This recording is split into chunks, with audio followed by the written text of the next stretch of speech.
Objectif 3B du chapitre sur la mobilité, c'est l'objectif le plus compliqué. Comprendre que la mobilité peut aussi se mesurer de manière relative, indépendamment des différences de structure entre origine et position sociale, ce qu'on appelle la fluidité sociale, et qu'une société plus mobile n'est pas nécessairement une société plus fluide. La société est donc de plus en plus mobile, 33% en 1953 et 63% en 2012. Mais est-elle plus juste pour autant? Parce que la société a besoin de plus en plus de cadres, il y a de plus en plus d'enfants d'ouvriers qui deviennent cadres. Donc la société est plus mobile.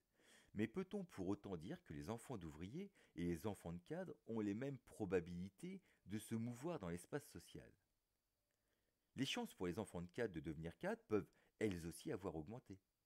D'autre part, se mouvoir dans l'espace social, c'est aussi descendre dans la hiérarchie. Or, il est parfaitement possible que les enfants de cadre descendent de moins en moins dans la hiérarchie sociale.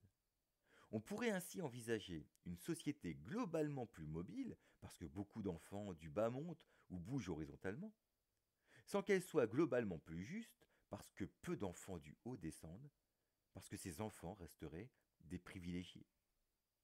On aurait ainsi une société plus mobile sans être plus fluide. Mesurer la fluidité sociale implique donc de prendre en compte ces différents critères, et notamment cela implique d'essayer de gommer les effets de structure. En faisant cela, on aurait une mesure de l'égalité des chances. La fluidité, d'une manière générale, c'est la mesure du degré d'écoulement de quelque chose. La fluidité sociale, c'est la mesure de l'écoulement des enfants de catégories dans d'autres catégories.